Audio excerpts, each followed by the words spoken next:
ہمیں معلوم ہونا چاہیے کہ صحت اور تندرستی اللہ کی عظیم نعمتوں میں سے ایک بہت بڑی نعمت ہے۔ صحت اور تندرستی اللہ کی عظیم نعمتوں میں سے ایک بہت بڑی نعمت ہے۔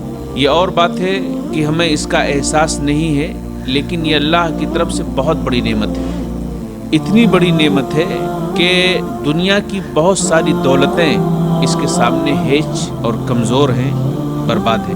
یہ اتنی عظیم نعمت ہے، اس عظیم نعمت کا احساس بندے کو، ایک آدمی کو، ایک انسان کو اس وقت ہوتا ہے جب وہ اس نعمت سے محروم کر دیا جاتا ہے، جب اسے بیماریاں لاحق ہو جاتی ہیں یا جسم کا کوئی حصہ شل ہو جاتا ہے، جسم کا کوئی حصہ خراب ہو جاتا ہے، تو اسے اپنی اس نعمت کا، اللہ کی دی ہوئی اس نعمت کا احساس ہوتا ہے۔ کوئی انسان دنیا میں جیتا ہے، آنکھوں کے ساتھ دنیا کو دیکھتا ہے، دنیا کی رنگینیاں دیکھتا ہے، عام نارمل زندگی وہ گزارتا ہے، لیکن اسی انسان کی اگر آنکھیں خراب ہو جائیں، بہہ جائیں، پھوٹ جائیں، یا اس کی آنکھوں کی بینائی چلی جائے، تب اسے احساس ہوتا ہے کہ اس آنکھ کی قدر و قیمت کیا ہے، آنکھ کی کیا اہمیت ہے اس کے باڈی میں، اس کے جسم میں، تب اسے احساس ہوتا ہے۔ پھر اگر وہ چاہے تو دنیا کی ساری دولتیں اس پر خرچ کر دے اور بینائی لوٹانا چاہے کسی طرح سے تو لوٹا نہیں سکتا ہے۔ کسی کی آنکھوں کی بینائی اگر اللہ سلب کر لے، چھین لے،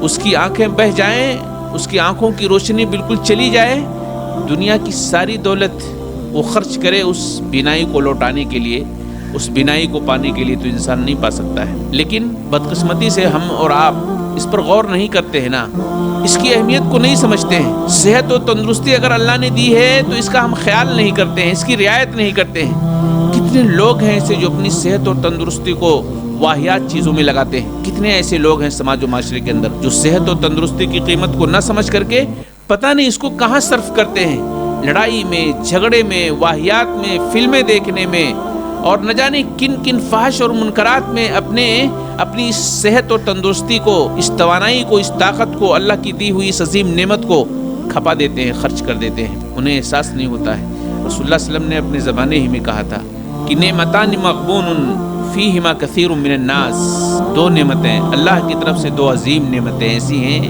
کہ اللہ کے بندے اس سے غافل ہیں، دھوکے میں پڑے ہوئے ہیں۔ وہ دو نعمتیں کون سی ہیں؟